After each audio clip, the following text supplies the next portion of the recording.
How you doing family? This gift is for you ነው የሚባል ወይ this gift is to you?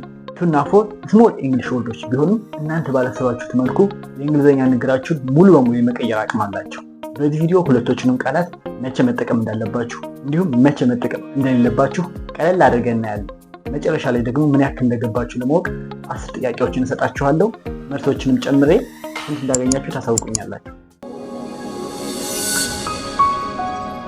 ፓርት 1 when to use to መቼ ነው ቱን የምንጠቀመው? የመጀመሪያው ቱን የምንጠቀመው ለዳይሬክሽን ወይም ሙቭመንት ሲኖር አንድ ነገር አቅጣጫ ያለው ወይም ደግሞ ሙቭመንት እንቅስቃሴ ያለው መሆኑን የሆነ ነገር ወደ ሆነ ቦታ አቅጣጫ እንዳለ ለማሳየት ስንፈልግ ቱን እንጠቀመዋለን። I am going to school ወደ ትምህርት ቤት እሄዳለሁ። አቅጣጫችን ወዴት ነው? ወደ ትምህርት ቤት። She walked to the market. She walked to the market ወደ ገበያ ሄዳ ነበር። አሁንም ዳይሬክሽን የሚያሳየው። Come to my house ወደ እኔ ቤት ና። አሁንም ምን እያለ ነው? አቅጣጫ ነው እያሳየን ያለ። Give the book to me አሁንም ወደ እኔ። አያችሁ ዳይሬክሽን ወይ ሙቭመንት ወደ እኔ ነው። Just think this. Where is it going? ወዴት ነው የሚሄድ? አቅጣጫው ቱ ትጠቀማላችሁ። የመጀመሪያው። ሁለተኛው ደግሞ ለፐርፐስ ፐርፐስ ዓላማ ወይም እቅድ ሲኖራችሁ ማለት ነው። በዚህ ጊዜ ቱን ከቨርብ ጋር አድርጋችሁ ትጠቀሙታላችሁ። ቱ ብለን ቤዝ ቨርብ እንጠቀማለን። For example, I study English to improve my life. ህይወቴን ለማሻሻል ዓላማው ምንድነው? ህይወትን ማሻሻል አይደል? ፐርፐሱ ህይወቴን ለማሻሻል እንግሊዝኛ እማራለሁ ወይም አነባለሁ። She works hard to support her family. ቤተሰቦቿን ለማገዝ ምን ታደርጋለች?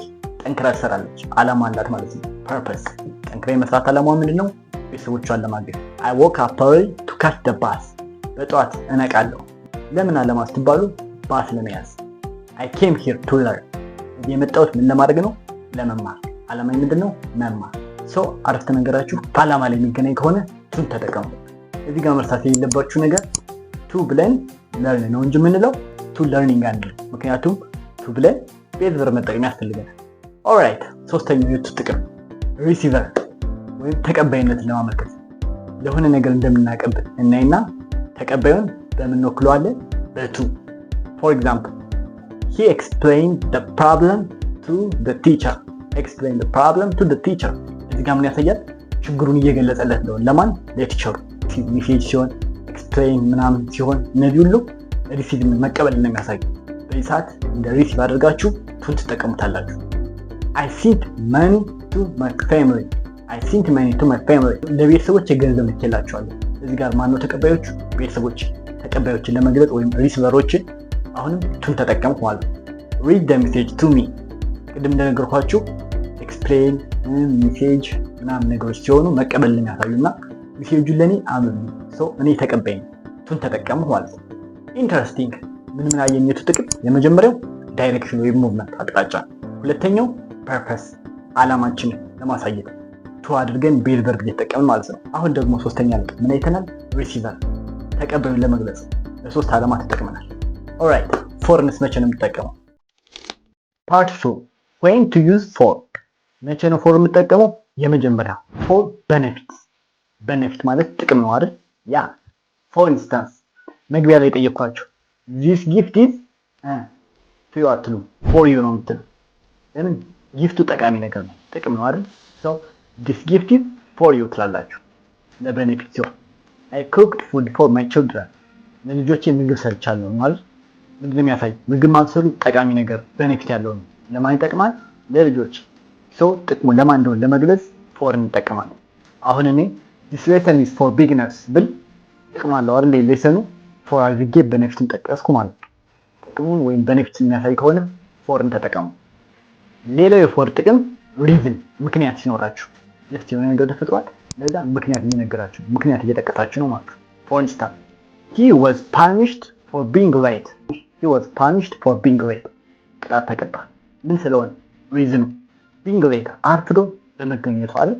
Another example she thanked me for my help. ምክንያቱም ምንድነው? ስለረዷት አመሰገነች። Another example they are famous for their music. በሙዚቃቸው ታዋቂ ናቸው። ለምን? ምክንያቱም ምንድነው? for their music በሙዚቃቸው። ሪዝን የሚያሳይ የመጨረሻ ኤግዛምፕል he apologized for the mistake. ይቅርታ ጠየቀ። ለምን? ስለ ስህተቱ ይቅርታ ጠየቀ። በመጨረሻ ማወቅ ያለባቸው የፎር ጥቅም ዱሬሽን ኦፍ ታይም ለነገሩ ምን ያህል ጊዜ ወሰደብን የሚለውን ለመግለጽ። ለምሳሌ I waited for 2 hours ለ2 ሰዓት ያህል ቆይቻለሁ ጠብቂያለሁ። እዚህ ጋር የወሰደበትን ጊዜ ለመጠቆም for ተጠቀም። Another example she lived here for 5 years ለ5 ዓመታት ያህል እዚህ ኖራለች። ምን ያህል ጊዜ እንደወሰደባት ቪዲዮን ማን ለመግለጽ ስንፈልግ for ተጠቀም ማለት ነው። We talked for 10 minutes ለ10 ደቂቃዎች ያክል አውርተናል። የወሰደብንን የጊዜ ዘመን ወይም ዱሬሽን ለማመልከት ማን ተጠቀም? for ተጠቀም። ኦኬ ለመከለስ ያህል አሁን ሳትረሱት for ለምን ነው የምንጠቀመው? የመጀመሪያው for benefits ለጥቅም፣ ሁለተኛው reason ለምክንያት ሲሆን እና የመጨረሻው ደግሞ duration of time የወሰደባችሁን የጊዜ ዘመን ለመግለጽ ወይም ለመጠቆም ስትፈልጉ for ተጠቀሙታላችሁ። ኦኬ for እናቱን በዚህ መልክ እንጠቀማቸው። ነገር ግን መቼ ነው መጠቀም የሌለብን? Part 3 when not to use to or for እናቱን መቼ ነው ማንጠቀማቸው? የመጀመሪያው ቅድም እንዳየነው ማለት ነው to ብለን ቤዝ ቨርብ እንጠቀማለን እንጂ ቨርብ አይነጂ መጠቀም የለብንም። ለምሳሌ I went to shopping wrong ስህተት ነው። to ብለን ቤዝ ቨርብ ነው መጠቀም ያለብን። shopping ማለት ከፈለግ I went shopping went የጎ ፓስት ናት። ሌላው መጠቀም የሌለብን ነገር ደግሞ for አድርገን ቨርብ መጠቀም የለብንም። አስተውላችሁ ከሆነ ቅድም ኤግዛምፕል ስንሰራ for አድርገን ቨርብ አልተጠቀም፣ ሳብጀክት ነው የምንጠቀም ወይ ቲንግ ነው የምንጠቀም ወይ የሆነ ነገር ነው ቨርብ አልተጠቀም። for አድርገን ቨርብ አንጠቀም። I went for buy food no አንልም። buy የምትባለው ቨርብ ስለሆነች went ብለን for አንጠቀም። I went to buy food ብለን ነው መጠቀም ያለብን። buy ቨርብ ነው፣ ግስ ነው አይደል? ግስ ላይ ፎርን አንጠቀመው፣ ቱን ነው የምንጠቀመው። አሁን ወደ መጨረሻው ደርሰናል። ወደ ጥያቄው ከመግባታችን በፊት እንድታስታውሱት ያህል ሲምፕል ሜሞሪ፣ አንደኛ ለዳይሬክሽን ፎር ሙቭመንት አቅጣጫ ለማመልከት፣ ሁለተኛ ፎር ፐርፐስ ለዓላማ፣ ሶስተኛ ፎር ሪሲቨር ተቀባይነት ለማመልከት። ፎርን ደግሞ መቼ ነው የምንጠቀመው? የመጀመሪያው ቤኔፊት ጥቅም ላለው ነገር ተጠቃሚውን ለማመልከት፣ ሁለተኛው የፎር ጥቅም ሪዝን ምክንያት ለማመልከት፣ ሶስተኛው የፎር ጥቅም ዱሬሽን ኦፍ ታይም የጊዜ እርዝማኔ ለማመልከት ፎር እንጠቀመዋለን። አሁን በቀጥታ ወደ ጥያቄው እንሂድ። ቱ ወይ ፎር እያላችሁ ትመልሱኛላችሁ። I gave the book blank my brother to wait for ቱ ነው የምትሉት። ምክንያቱም መጽሐፍ የሚሰጥ ነገር ነው፣ ተቀባይነትን የሚያመለክትልን ከሆነ ቱ ነው የምንጠቀመው። She works hard blank support her family ቱ ካላችሁኝ ልክ ናችሁ። ጠንክራ የምታጠናው ለምንድን ነው? ቤተሰቦቿን ማገዝ ዓላማ ስላላት ፐርፐስ ስላላት። This gift is blank ከላይ ሰርተነዋል። ፎር ነው የምትሉት። ቤኔፊትን ወይም ጥቅም ነው የሚያሳየው። ጊፍት ጥቅም። He apologized blank being late ፎር ካላችሁ ልክ ናችሁ። ምክንያቱም ሪዝንን ያመለክታል። ለምን ይቅርታ ጠየቀ ስትሉ ስላረፈደ ነው። ፎር ደግሞ ለሪዝን ይጠቅማል። I'm going blank school now ቱ ነው የምትሉ። ምክንያቱም ዳይሬክሽን የሚያሳየናል። Can you explain this problem blank me ቱ ነው የምትሉት። ሪሲቨርነት ወይም ተቀባይነትን ይላል። I waited blank 2 hours for the bus ፎር ነው የምትሉ። ምክንያቱም ዱሬሽን ወይም የወሰደበትን ጊዜ የሚያሳየን 2 ሰዓቶችን ይወስድበታል። I sent a message blank my friend ቱ ካላችሁ ልክ ናችሁ። ሜሴጅን እቀበላለሁ ይደርሰኛል ነው የምንላለን። ሪሲቨር ለቱ ነው የምንጠቀመው። I came here blank learn English ቱ ካላችሁ ልክ ናችሁ። ምክንያቱም እዚህ የምንመጣው ለምንድን ነው? እንግሊዝኛ ለመማር። ፐርፐስ ከሆነ ቱ ነው የምንጠቀመው። Who is this food blank ፎር ምክንያቱም ምግብ ጠቃሚ ነገር ነው። ቤኔፊት እስከሆነ ድረስ ፎር ነው የምትጠቀሙት ብለናል።